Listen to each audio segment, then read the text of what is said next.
성경에는 하나님과 우리와의 관계를 설명하는 여러 가지 비유가 있습니다. 하나님을 우리의 아버지라고 표현하기도 하고요. 우리의 왕, 우리의 주인, 때로는 우리의 친구라고도 표현하기도 하지요. 그리고 또 한 비유가 있는데 그것은 바로 결혼한 관계에 있는 신랑 신부입니다. 하나님을 신랑으로, 남편으로 이렇게 표현을 합니다. 구약에서는 하나님과 이 이스라엘 백성과의 관계를 묘사할 때에 이렇게 신랑 신부의 관계로 묘사를 하고, 신약에서는 예수 그리스도와 교회의 관계를 묘사할 때 주로 사용되는 개념입니다. 교회는 결국 믿는 그리스도인 한 사람 한 사람, 그리고 영적인 이스라엘을 가리키는 것이기 때문에 이 구약과 신약의 개념이 동일하다라고 볼 수가 있지요. 하나님께서는 이스라엘 백성들과 언약을 맺으시는데 그 언약을 이 신랑과 신부가 결혼식 때 서로에게 맺는 언약으로 비유를 하셨습니다. 에스겔 16장 8절 이하를 한번 보십시오. 8절에서 14절까지 말씀인데요.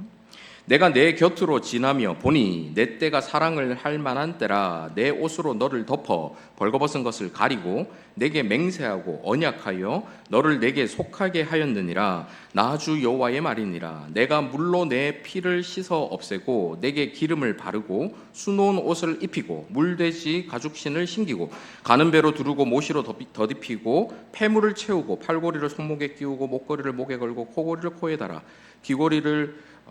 코고리를 코에 달고 귀고리를 귀에 달고 화려한 왕관을 머리에 씌웠나니, 온갖 것으로 막 온몸을 다 치장하는 거죠. 이와 같이 내가 금 은으로 장식하고 가는 배와 모시와 수놓은 것을 입으며 또 고운 밀가루와 꿀과 기름을 먹음으로 극히 곱고 형통하여 왕후의 지위에 올랐느니라. 왕후의 지위. 내 화려함으로 말미암아 내 명성이 이방인 중에 퍼졌음은 내가 내게 입힌 영화로 내 화려함이 온전함이라. 나 주 여호와의 말이니라.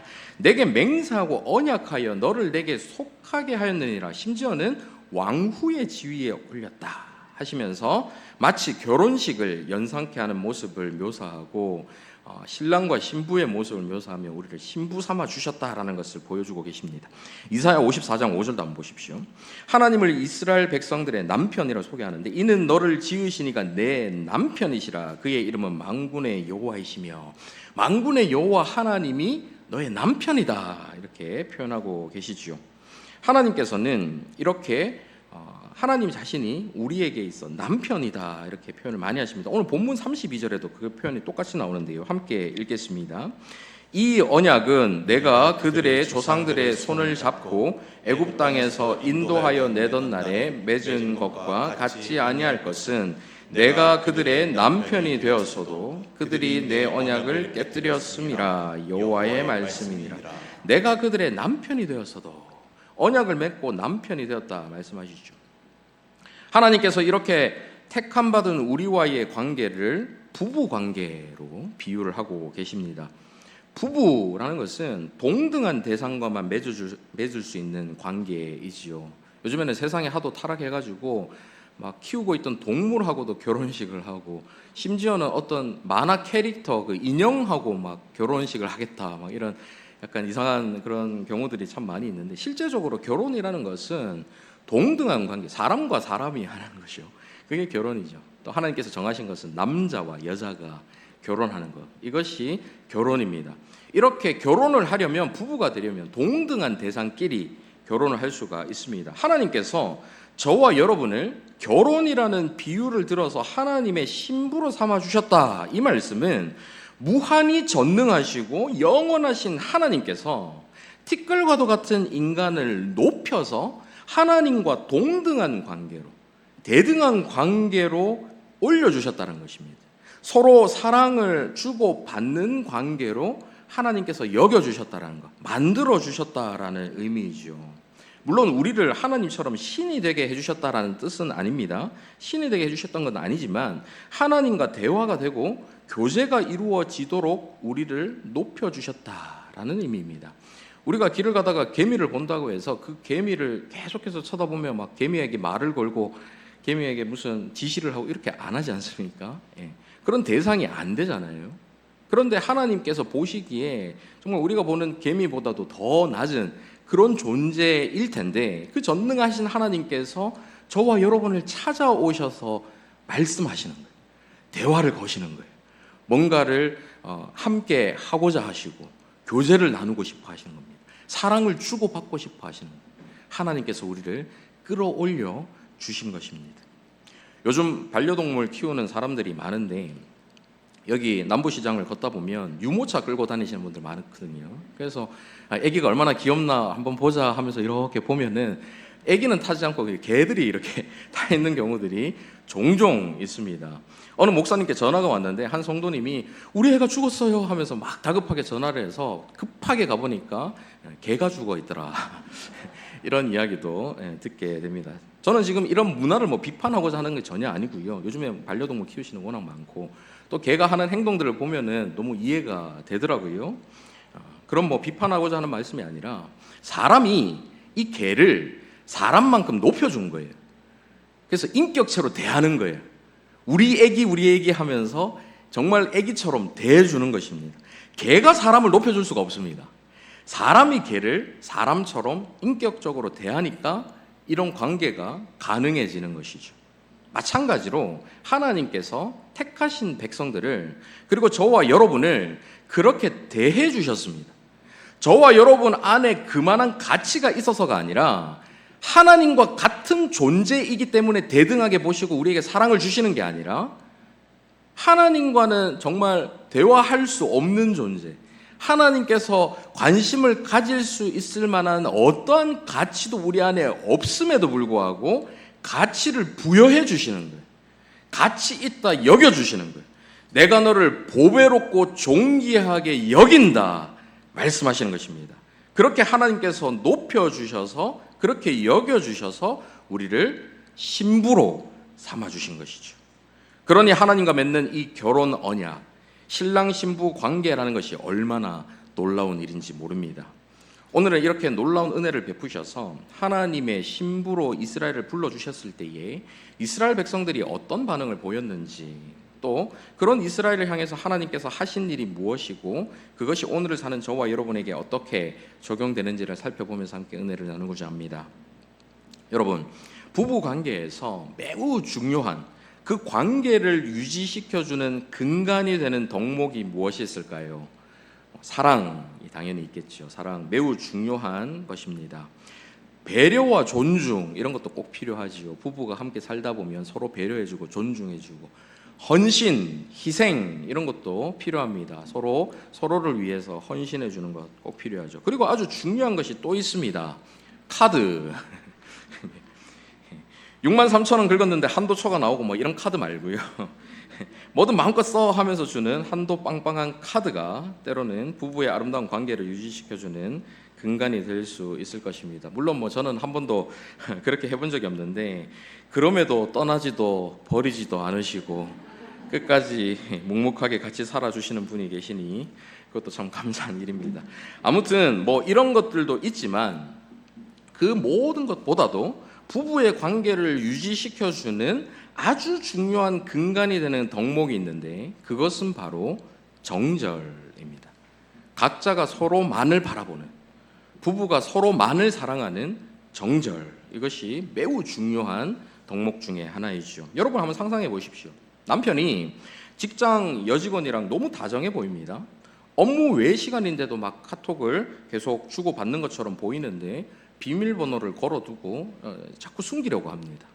그래서 왜 그러지? 이상하다 생각하다가 나중에 알고 보니까 단순한 동료 이상의 관계인 것을 알게 되었습니다. 남편에게 다그쳐 물으니까 오히려 그 사람은 아무 잘못이 없다고 그 사람을 두둔하고 있는 거예요. 여러분 이러면 어떤 마음 드십니까? 오만정이 다 떨어지지 않습니까? 예. 그렇게 남편에게 그러는데 그런 남편이 아내에게 말합니다. 난 당신 정말 사랑해. 나 당신 정말 사랑하는 거야. 그런데 그 여자를 당신만큼 사랑하지는 않아. 조금밖에 사랑하지를 않아. 당신은 내가 더 사랑해. 이런 얘기를 하면 여러분 어떻습니까? 온갖 욕방언에 전문 기술인데 김치 싸다고 이런 날아가지 않겠습니까? 참아줄 수가 없습니다. 부부 관계가 이어질 수가 없는 거죠. 부부 간의 사랑이라는 것은 99%도 허용되지 않습니다. 100%, 온전한 사랑만이 부부 관계에서 존재하는 것이죠. 한 사람만 바라보며 한 사람에게 정절을 지키는 것, 그것이 진정한 부부의 사랑이고 부부 관계를 이어줄 수 있는 것입니다. 하나님께서는 저와 여러분을 신부로 부르시면서 우리에게 그 사랑을 요구하시는 거예요. 그러면서 하나님을 떠난 이스라엘 백성들을 정절을 깨뜨린 아내로 비유를 하십니다. 예레미야 3장 20절 보십시오. 그런데 이스라엘 족속아 마치 아내가 그의 남편을 속이고 떠나감 같이 너희가 확실히 나를 속였느니라. 여호와의 말씀이니라. 아내가 남편을 속이고 딴 사람 만나러 간다, 어디 다른 데 간다 해놓고는 다른 남자를 만나고 있고 친구 만난다 하는데 막 알고 보니 남자친구고 막 이런 경우, 그런 경우처럼 지금 이스라엘 백성 너희들이 나를 속이고 나를 떠나갔다, 나를 속였다. 앞서 보신 오늘 본문 32절 하반절도 다시 한번 보십시오. 내가 그들의 남편이 되었어도 그들이 내 언약을 깨뜨렸습니다.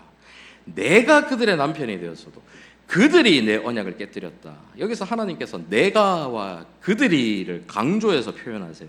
그렇게 대조하고 강조하면서 이스라엘 백성들이 나는, 하나님은 계속해서 남편의 그 위치에 서서 남편의 자리를 지키고 있는데 그들이 일방적으로 언약을 깨뜨렸다라는 것을 드러내 보여주고 계신 것입니다.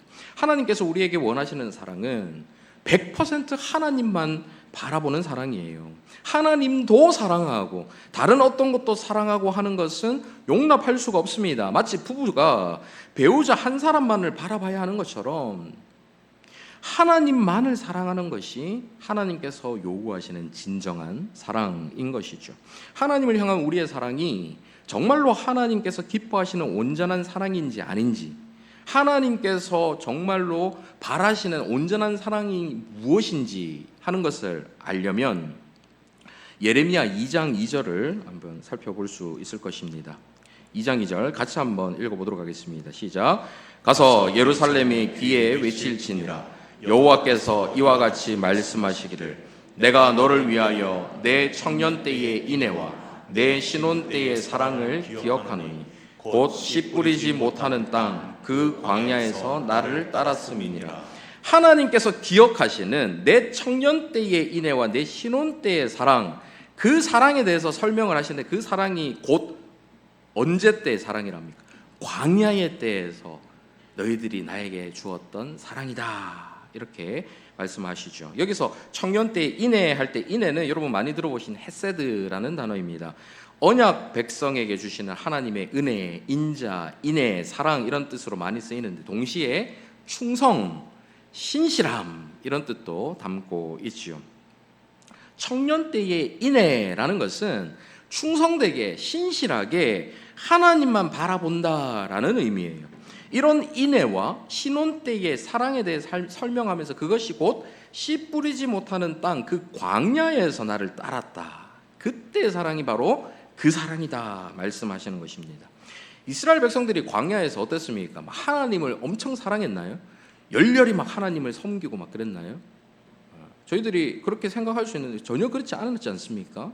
광야에서 불평이 많았습니다. 불만을 많이 했습니다. 심지어 하나님 원망하기도 했습니다.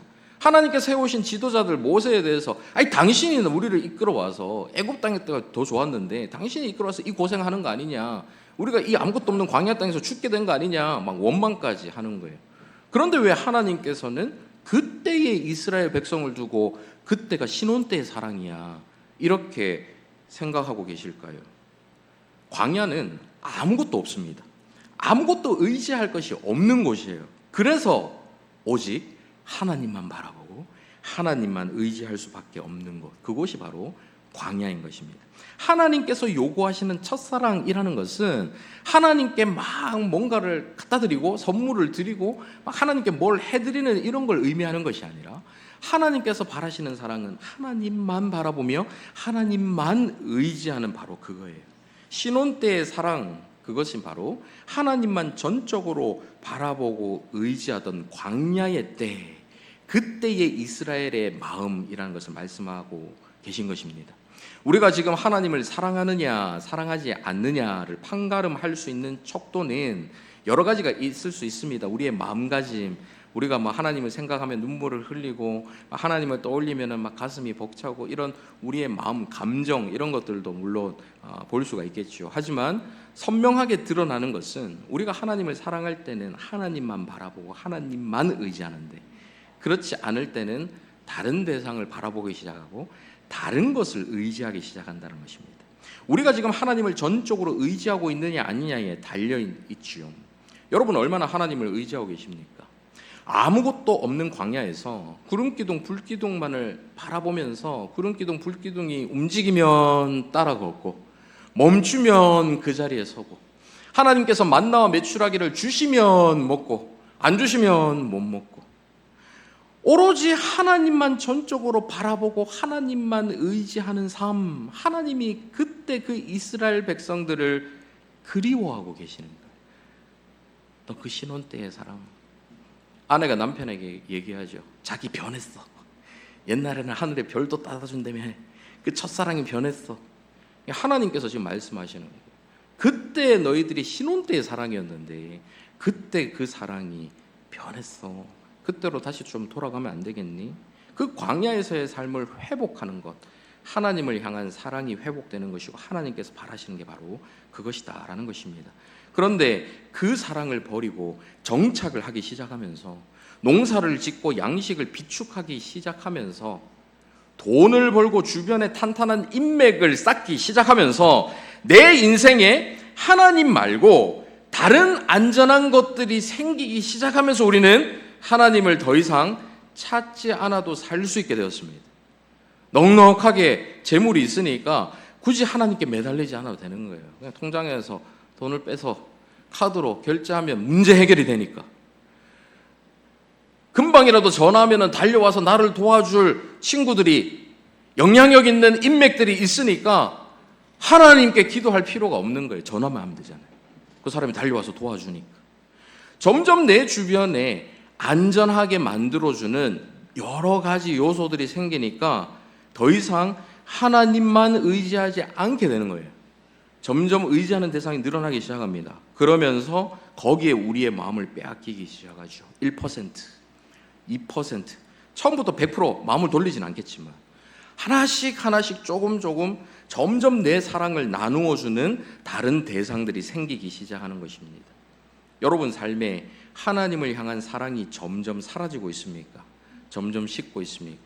하나님 이외에 의지하는 대상들이 하나씩 늘어나고 있습니까? 그것은 하나님을 향한 우리의 사랑이 변질되고 있다는 거예요. 그럴 때 우리는 어떻게 해야 될까요? 광야로 나가야 되는 겁니다. 광야로 나가셔야 해요. 의도적으로 광야로 나가셔야 합니다. 꼭 고생을 사서 하시라 그런 의미가 아니라요, 주변의 다른 사랑의 대상들을 치우고 아무것도 없는 그 환경으로 다시 돌아가야 된다는 거예요. 아무것도 없어서 오직 하나님만 생각하고 하나님만 바라볼 수 있는 그 광야와 같은 환경을 만들고 그런 시간을 가지셔야 한다라는 말씀입니다. 우리가 하나님을 처음 만났을 때, 주님에 대한 은혜를 처음 깨달았을 때, 그 첫사랑 때 여러분 어땠습니까? 하나님만 바라보고 싶고 하나님 생각만 하고 싶고, 우리 성도님들 중에 제가 신방을 해보니까 지금 아주 뜨거우신 분이 계신데 24시간 저는 하나님 생각만 해요. 너무 지나칠 정도로 하나님 생각만 해요. 그렇게 고백하시는 분이 계시더라고요. 뜨거울 때 우리는 그렇게 하지 않습니까? 하나님만 생각해요. 하나님 일만 생각하고 하나님 일만 하고 싶고. 그런데 조금씩 그 사랑이 식으면서 하나님의 생각을 하지 않게 됩니다. 다른 생각하는 시간이 점점 늘어나는 거예요. 돈을 어떻게 벌지? 그 일을 어떻게 해결하지? 점점 다른 생각들을 하게 되는 것입니다. 그럴 때 우리는 그 대상들을 치우고 하나님만 바라볼 수 있는 광야로 나아가는 거예요. 하나님은 때로 의도적으로 우리를 광야로 내모십니다. 왜 그러실까요? 하나님만 바라보고 하나님만 의지하고 하나님만 사랑하는 그 신부의 정절, 그 신부의 사랑을 회복하길 원하시기 때문이죠. 지난주 살펴보신 예레미야 1장 10절 다시 한번 보십시오. 같이 한번 읽어보시겠습니다. 시작. 보라, 내가 오늘 너를 여러 나라와 여러 왕국 위에 세워 내가 그것들을 뽑고 파괴하며 파멸하고 넘어뜨리며 건설하고 심게 하였느니라 하시니라. 하나님께서 예레미야를 부르시고 유다 백성들에게 바벨론을 통해서 너희를 심판하실 것이다, 이 메시지를 전하게 하시면서 뭐라고 하십니까? 그것들을 뽑고 파괴하며 파멸하고 넘어뜨리게 하겠다. 근데 그 자체가 목적이 아니라고 말씀드렸죠. 무엇이 진짜 목적입니까? 그 다음에 나오는 건설하고 심는 거, 그게 진짜 목적이죠. 뽑고 파멸해서 다 사라지게 해서 다시 건설하고 다시 심는 거, 그것이 하나님의 진짜 목적인 것입니다. 지금 나오고 있는 이 단어들은 예레미야서 전체에 걸쳐서 여러 번 반복되면서 아주 중요한 개념이 됩니다. 우리가 정절을 지키지 못하고 사랑하는 사람을 떠나서 다른 대상을 사랑할 때에 우리를 정말 사랑하는 사람이라면 그것이 아무렇지 않을 수가 없습니다. 내가 정말 사랑하는 대상이 나 아니고 다른 사람에게 가는데 그게 어떻게 아무렇지 않을 수가 있습니까? 마음이 무너지죠. 가슴이 찢어지죠. 그거 당연한 것 아닙니까? 더군다나 우리가 따르는 그 대상이, 다른 대상이 우리를 죽이고 망하게 하는 대상이라면, 자기가 사랑하는 사람이 자신을 죽이고 망하게 하는 대상에게 막 쫓아간다면 어떻게 그냥 내버려 둘 수 있겠습니까? 온갖 수단과 방법을 다 동원해서라도 어떻게든 돌아오게 만들어 내야 되는 거 아닙니까? 하나님도 마찬가지입니다. 우리를 너무 사랑하시기 때문에 광야로 내모시는 거예요. 우리를 있는 그 자리에서 뽑고 무너뜨리시는 것입니다. 그래서 하나님께서 우리를 광야로 내모실 때에, 우리를 뽑고 파괴하며 파멸하고 넘어뜨리실 때에 가장 현명한 것이 무엇일까요? 순순히 광야로 나가는 거예요. 괜한 저항을 하지 않고 순순히 뽑히고 순순히 파괴되고 파멸되고 넘어지는 것이 가장 지혜로운 것입니다. 왜냐하면 그렇게 뽑혀야, 그렇게 파괴되어야 아무것도 남지 않고 다 평평하게 되어야 새롭게 건설되고 새롭게 심길 수가 있기 때문이죠. 건축을 하더라도 원래 있던 것에서 리모델링 하는 것이 새로 신축하는 것보다 훨씬 어렵습니다. 작년에 우리 본당 리모델링을 했는데요, 얼마나 힘들었는지 모릅니다. 설계도에도 나와 있지 않은 엉성한 기둥이 막 까보니까 갑자기 툭 튀어나오고, 막 설계도에 나와 있지 않던 뭐 보가, 단차도 위아래 단차도 다른 보가 막 나타나고 이러니까 원래 계획했던 그 디자인대로 만들 수가 없었어요. 흔적이 남아있으니까 그 흔적에 맞춰서 결국에는 원하는 모양을 바꿀 수밖에 없었습니다. 그래서 공사하시는 분들이 얼마나 애를 많이 쓰셨는지 모릅니다.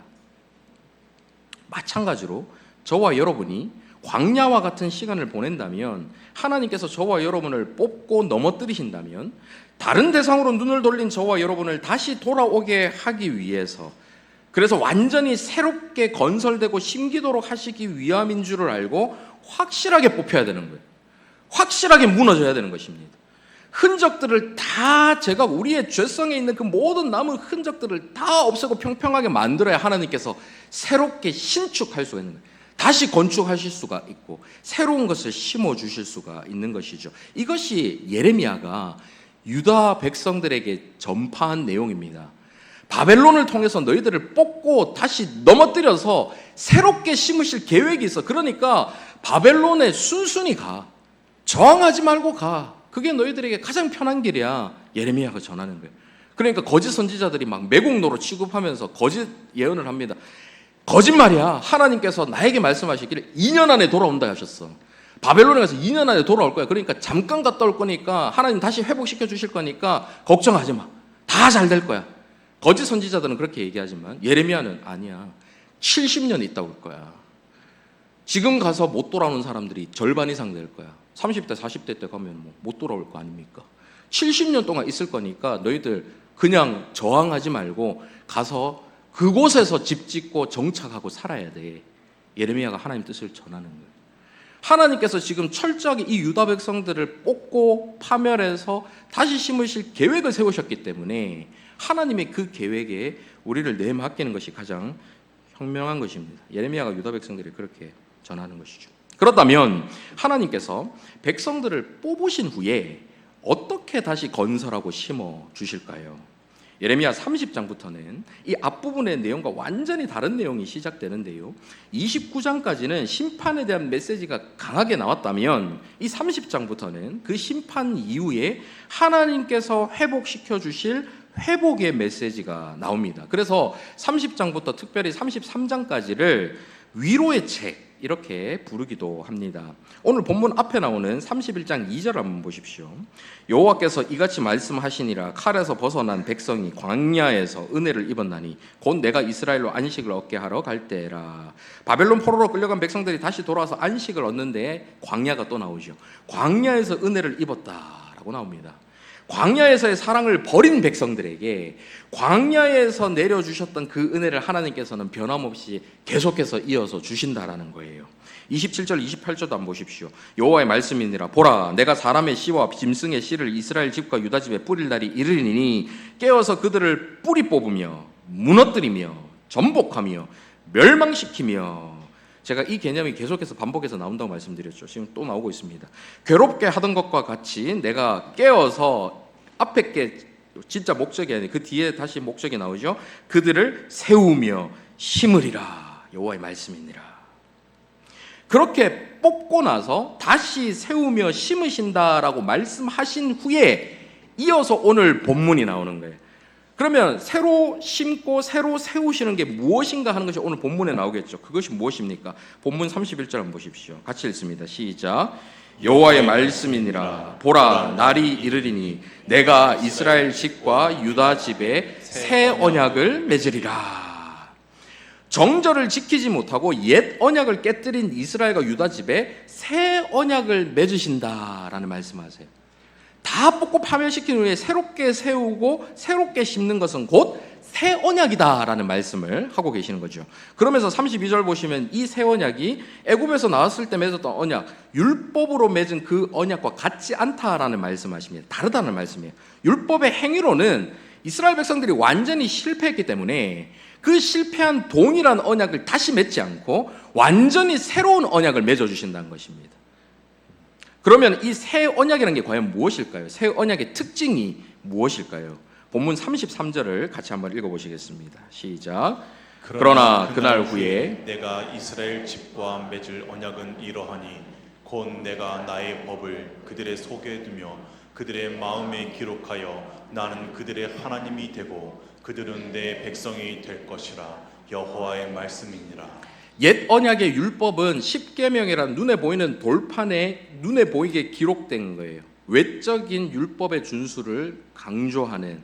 그래서 어떤 음식을 먹으면 되고 안 되고, 어떤 제사법을 지켜서 제사를 드려야 하고, 여러 가지 외적인 요소들, 이런 것들이 강조되었던 거죠. 하지만 새 언약의 율법은 눈에 보이는 돌판에 새겨지는 게 아니라 속에 두고 마음에 둔다.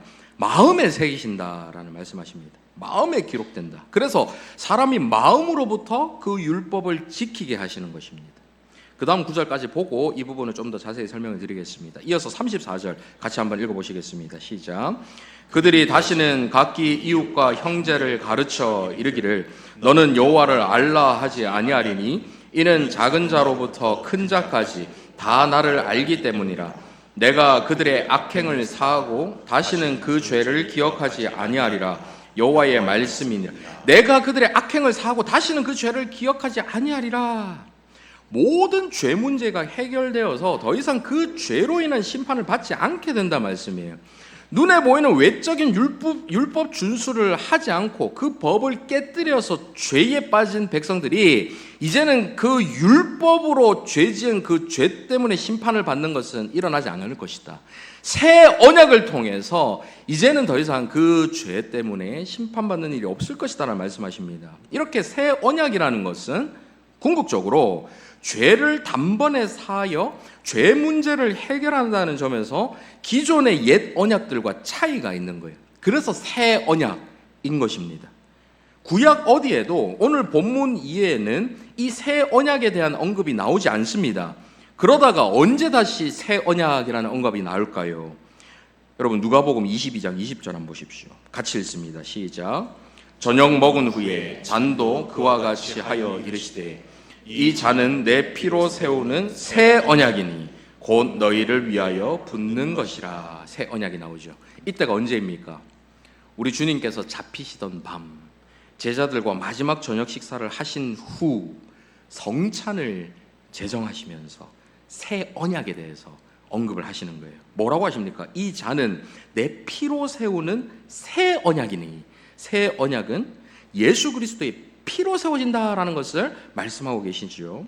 그 피에 대해서 조금 더 구체적으로 설명하는 마태복음 26장 28절 한번 보십시오. 이것은 죄 사함을 얻게 하려고 많은 사람을 위하여 흘리는 바 나의 피 곧 언약의 피니라. 예수 그리스도의 피로 세워지는 언약이 바로 새 언약인데, 그 피로 세워지는 언약이 새 언약인데, 이 피라는 게 뭐냐? 이 피는 많은 사람들이 죄 사함을 받게 만드는 피다. 언약의 피다. 죄 사함을 만드는 피로 세운 새로운 언약이 바로 새 언약이다 말씀하시죠. 히브리서 9장 15절도 한번 보십시오. 이로 말미암아 그는 새 언약의 중보자시니, 그는 예수 그리스도입니다. 예수 그리스도는 새 언약의 중보자시니, 이는 첫 언약 때에 율법으로 맺은 첫 언약, 이스라엘 백성들이 정절을 깨뜨리고 하나님을 떠나고 결국에는 지키지 못했던 그 언약 때에 범한 죄에서 속량하려고, 구하시려고, 실패의 그 자리에서 다시 일으키시려고 죽으사 부르심을 입은 자로 하여금 영원한 기업의 약속을 얻게 하려 하심이라. 예수 그리스도께서 새 언약의 중보자라고 하면서 뭐라고 설명합니까? 첫 언약 때에 범한 죄에서 속량하려고 죽으셨다. 율법으로 맺은 옛 언약을 깨뜨리고 그 옛 언약의 기준에서 실패한 이들을 구해주시기 위해, 속량해 주시기 위해 죽으셨다라고 합니다. 여러분, 이제 예레미야가 오늘 본문에서 말하고 있는 이 새 언약이 무엇인지 이해가 되십니까? 왜 하나님께서 오늘 본문 34절에서 새 언약을 맺은 이들의 악행을 사하시고 다시는 그 죄를 기억하지 아니하리라 하셨는지 여러분 이해가 되시지요? 예수 그리스도의 피로 맺은 언약 안에 있는 자들, 새 언약 안에 있는 자들, 조금 더 쉽게 말씀드리면 예수 그리스도의 십자가 피 흘림이 자신의 죄를 사하기 위함임을, 그 언약의 피라는 것을 믿는 자들은 그 언약의 피로 인해서 새 언약에 속한 자가 되는 거예요. 더 이상 옛 언약에 종속되는 자들이 아니라 새 언약에 속한 자들입니다. 율법에 얽매여 있지 않고 다시는 죄에 대한 심판을 받지 않게 되는 거예요. 그렇다면 앞서 본문 33절에서 하나님의 법을 마음에 새긴다 하는 건 무슨 뜻일까요?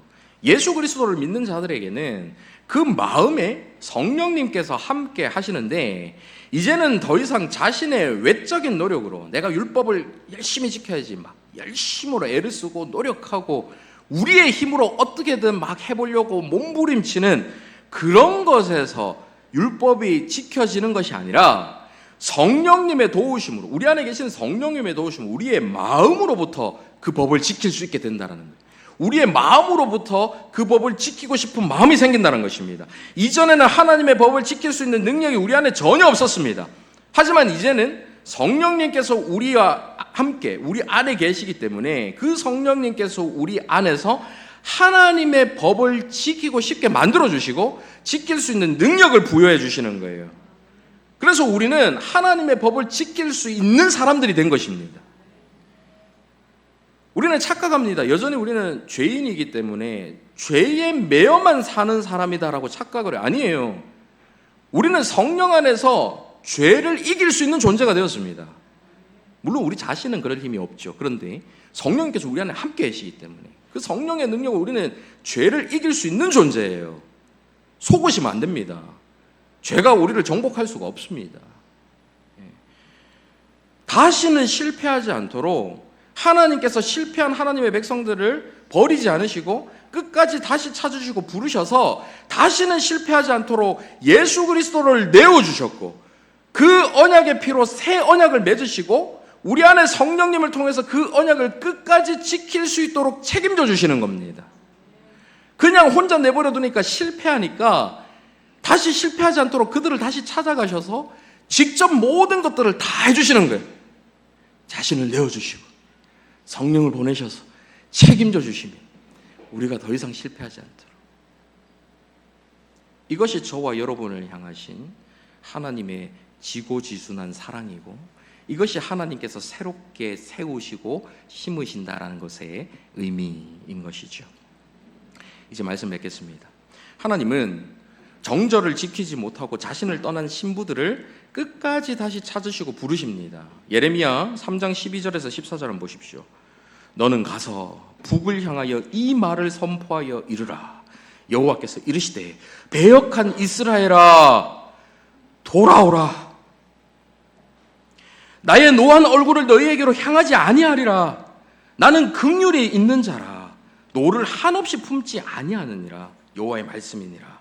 너는 오직 내 죄를 자복하라. 이는 내 하나님 여호와를 배반하고 내 길로 달려 이방인들에게로 나아가 모든 푸른 나무 아래로 가서 내 목소리를 듣지 아니하였음이라. 여호와의 말씀이니라. 여호와의 말씀이니라.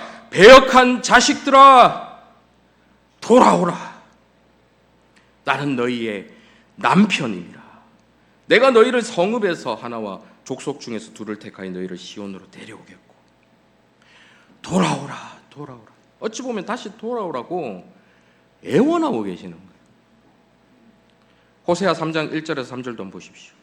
여호와께서 내게 이르시되 이스라엘 자손이 다른 신을 섬기고 건포도 과자를 즐길지라도 여호와가 그들을 사랑하나니 너는 또 가서 타인의 사랑을 받아 음녀가 된 그 여자를 사랑하라 하시기로 내가 은 15개와 보리 한 호멜 반으로 나를 위하여 그를 사고 아낸데, 나를 떠난 아는데 돈을 주고 그를 다시 사오라는 거예요. 그의 이르기를 너는 많은 날 동안 나와 함께 지내고 음행하지 말며 다른 남자를 따르지 말라. 나도 내게 그리하리라 했노라. 다른 사람을 사랑하고 따랐던 아내를 다시 돌아오게 하기 위해서 돈까지 지불합니다. 그리고는 그 백성이 다시 주님 앞으로 돌아올 때 하나님이 어떤 약속을 주십니까? 이사야 62장 4절 5절.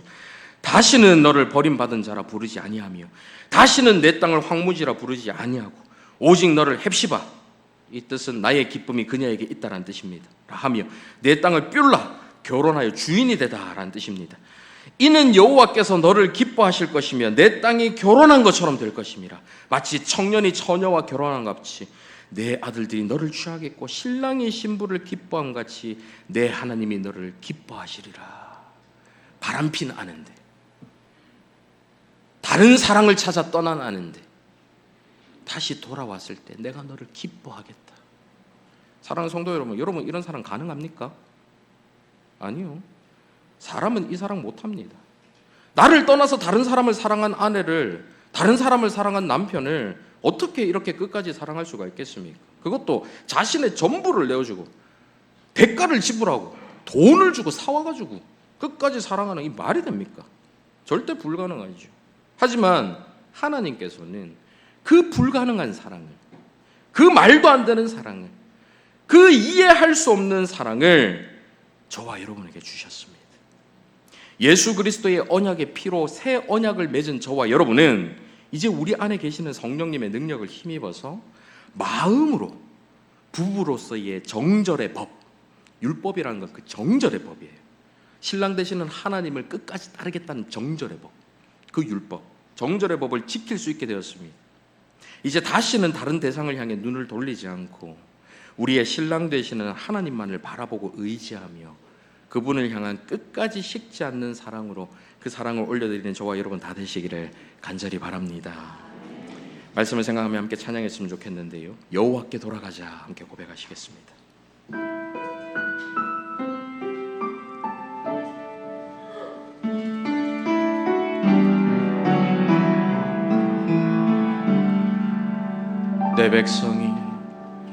내 백성이 나를 떠나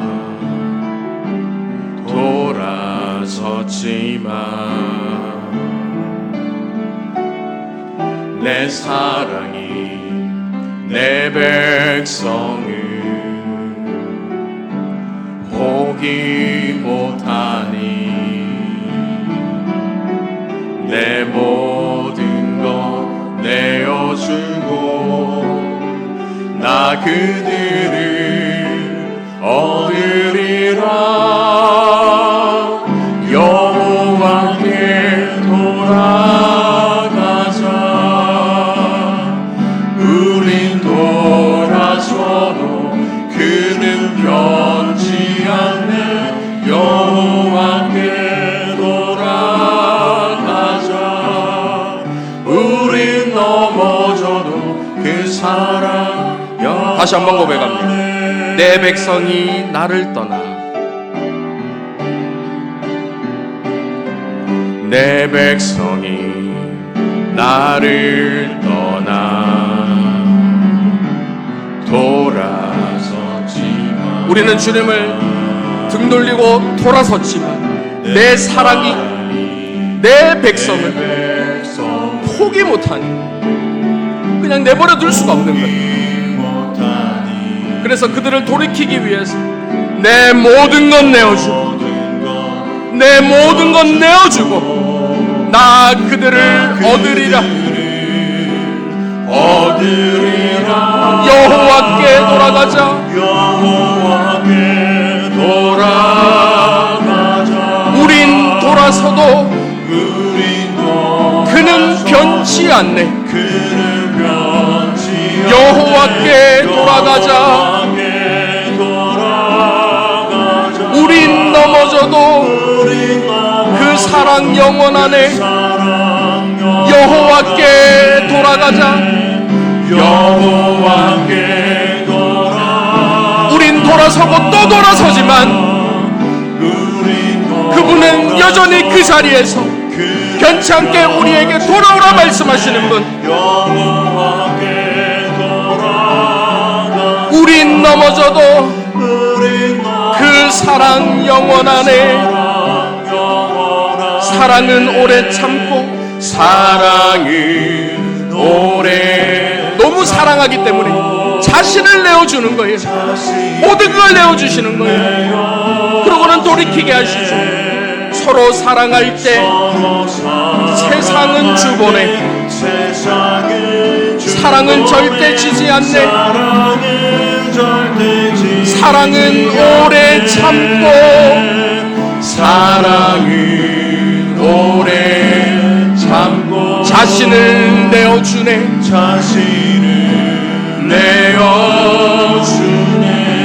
서로 사랑할 때 세상은 주보네 사랑은 절대 지지 않네 여호와께 돌아가자 여호와께 돌아가자 우린 돌아서도 그는 변치 않네 여호와께 돌아가자 우린 넘어져도 그 사랑 영원하네 마지막으로 한 번 더 고백합니다 여호와께 돌아가자 여호와께 돌아가자 우린 돌아서도 그는 여호와께 돌아가자 가치 없는 자들 연약해서 넘어지는 자들이라도 가치를 부여하며 끝까지 사랑하시는 그 사랑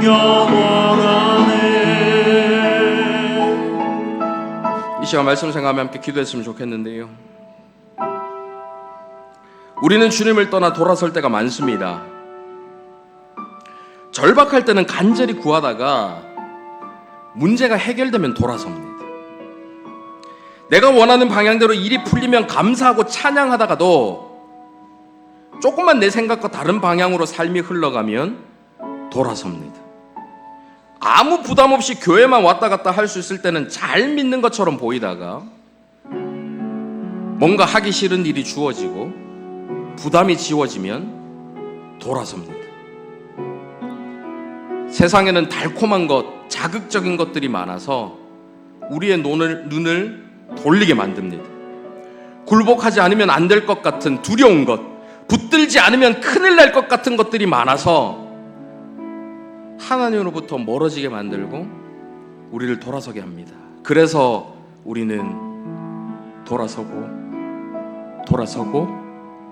또 돌아섭니다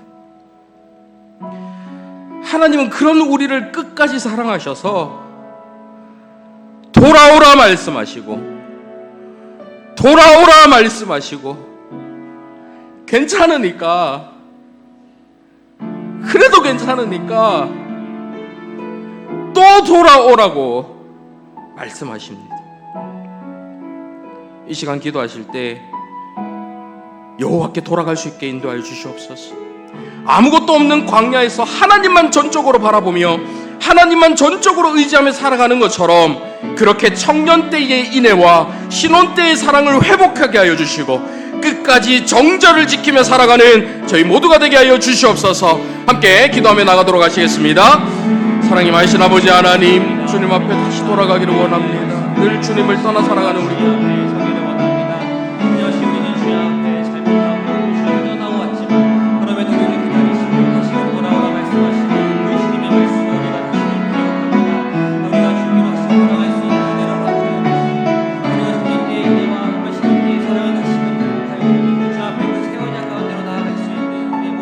주님을 떠나며 주님을 멀리하며 주님으로부터 돌아서기를 반복하는 완악하고 연약한 우리 집, 끝까지 우리를 붙드시고 끝까지 우리와 함께 하시는 주님, 그 주님을 바라보며 살아갈 수 있는 은혜를 주시옵소서.